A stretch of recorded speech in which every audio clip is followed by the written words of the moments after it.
ನಮಸ್ಕಾರ ವೀಕ್ಷಕರೇ, ಧ್ವನಿ ಸಂಜೆ ವಾಹಿನಿಗೆ ಸ್ವಾಗತ. ಜೀತ ವಿಮುಕ್ತಿ ದೇವದಾಸಿ ಮಹಾ ಒಕ್ಕೂಟದಿಂದ ಚಂದಲಿಂಗಪ್ಪ ಕಲಾಲ್ಬಂಡಿಯವರ ನೇತೃತ್ವದಲ್ಲಿ ಫ್ರೀಡಂ ಪಾರ್ಕಲ್ಲಿ ಸಹಸ್ರಾರು ಜನ 2-3 ದಿನದ ಪ್ರತಿಭಟನೆ ನಡೆದಿದೆ.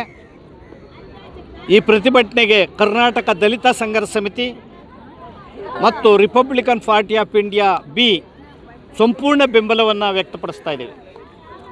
ಏನು ದೇವದಾಸಿ ಅವರ ಪುನರ್ವಸತಿಗೆ ಕಾಯ್ದೆ ಆಗಿದೆ, ಆ ಕಾಯ್ದೆ ಸೆಂಟ್ರಲ್ ಗೌರ್ಮೆಂಟ್ಗೆ ಹೋಗಿದೆ. ಕೂಡಲೇ ಆ ಕಾಯ್ದೆಯನ್ನು ರಾಜ್ಯ ಸರ್ಕಾರ ತರಿಸ್ಕೊಂಡು ಕಾಯ್ದೆಯನ್ನಾಗಿ ಬಿಡುಗಡೆ ಮಾಡಬೇಕು ಅಂತ ಈ ಮೂಲಕ ಒತ್ತಾಯ ಮಾಡ್ತಾ ಇದ್ದೀವಿ. ಮತ್ತು ದೇವದಾಸಿ ಅವರ ಕುಟುಂಬಕ್ಕೆ 5 ಎಕರೆ ಜಮೀನುಗಳನ್ನು ಅವ್ರು ಕೊಡಬೇಕು. ಈಗ ಅವ್ರ ಪುನರ್ವಸತಿ ಹಣ ಬಂದಿಲ್ಲ. ಅವ್ರಿಗೆ 2000ದಿಂದ 5000ವರೆಗೆ ಪುನರ್ವಸತಿಯನ್ನು ಹೆಚ್ಚಿಸಬೇಕು. ಮತ್ತು 3 ತಲೆಮಾರಿಗೆ ಮಹಾಶಾಸನವನ್ನು ಮಹಾಶಾಸನ ಏನಿದೆ 3 ತಲೆಮಾರಿಗೆ ಈ ಮಹಾಶಾಸನವನ್ನು ಕೊಡಬೇಕು ಅಂತ ಈ ಮೂಲಕ ಆಗ್ರಹವನ್ನು ಮಾಡ್ತಾಯಿದ್ದೀವಿ. ಮತ್ತು ದೇವದಾಸಿ ಅವರ ಮಕ್ಕಳಿಗೆ ಉನ್ನತ ಶಿಕ್ಷಣದವರೆಗೂ ಉಚಿತ ಶಿಕ್ಷಣವನ್ನು ಸರ್ಕಾರ ವಹಿಸ್ಕೊಂಡು ಕೊಡಬೇಕಾಗಿದೆ. ವಿದೇಶಕ್ಕೂ ಕೂಡ ಅವ್ರ ಮಕ್ಕಳುಗಳನ್ನು ಕಳಿಸ್ಕೊಡ್ಬೇಕಾಗಿದೆ. ಅವ್ರ ದೇವದಾಸಿ ಅವರ ಮಕ್ಕಳುಗಳು ತಂದೆ ಹೆಸರುಗಳು ಇರಲ್ಲ, ತಾಯಿ ಹೆಸರಿಗೆ ಹಾಕ್ಕೊಂಡಿರ್ತಾರೆ.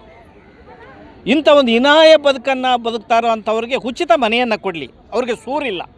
ಅವ್ರ ಆರೋಗ್ಯಗಳಿಗೆ ಸರ್ಕಾರ ಉಚಿತ ಆರೋಗ್ಯಗಳನ್ನು ತೋರಿಸ್ಬೇಕಾಗಿದೆ. ಸುಮಾರು ಜನ ಏಡ್ಸಿದ್ದಾವೆ. ಸರ್ಕಾರಕ್ಕೆ ನಾಚಿಕೆ ಆಗಬೇಕು, ಇಂಥವೆಲ್ಲ ಮಾಡಬೇಕು. ಆ್ಯಕ್ಚುಲಾಗಿ ಸಮಾಜ ಕಲ್ಯಾಣ ಇಲಾಖೆ ಮುಂದೆ ಬರಬೇಕು. ಎಲ್ಲ ಸೌಲಭ್ಯಗಳನ್ನು ಮೊದಲನೇ ಆದ್ಯತೆ ಮೇಲೆ ಸಮಾಜ ಕಲ್ಯಾಣ ಇಲಾಖೆ ಕೊಡಬೇಕು. ಈಗ ತಾನೇ ಸನ್ಮಾನ್ಯ ಶ್ರೀ KH ಮುನಿಯಪ್ಪ ಸಾಹೇಬರು ಸಮಾಜ ಕಲ್ಯಾಣ ಸಚಿವರು ಮನವಿ ತಗೊಂಡೋಗಿದ್ದವ್ರೆ. ನಾವು ಕೂಡ ಅವ್ರನ್ನ ಮೀಟ್ ಮಾಡಿ ಮತ್ತು ಮುಖ್ಯಮಂತ್ರಿಗಳು ಮೀಟ್ ಮಾಡಿ ಸಭೆಯನ್ನು ಕರೆಸ್ತೇವೆ. ಚಂದಲಿಂಗಪ್ಪ ಕಲಾಲ್ಬಂಡಿಯವರು ಮತ್ತು ಅವರ ಮುಖಂಡರು ಕೂಡ ನಾವು ಜೊತೆಗೆ ಭಾಗವಹಿಸ್ತೇವೆ. ಹೋರಾಟವನ್ನು ನಾವು ಕೈಗೆತ್ಕೊಂಡು ರಾಜ್ಯಾದ್ಯಂತ ಮುಂದುವರಿಸ್ತೇವೆ. ನಾವು 2000 ಇಸ್ವಿನಲ್ಲಿ 3,000 ರಿಂದ 5,000 ಜನ SM ಕೃಷ್ಣರವರ ಮನೆ ಮುಂದೆ, ಅಂದರೆ ಕೃಷ್ಣಾದ ಮುಂದೆ 1 ವಾರಗಳ ಕಾಲ ಕೂರಿಸಿದ್ದೋ ನಾವು ದಲಿತ ಸಂಘರ್ಷ ಸಮಿತಿಯಿಂದ.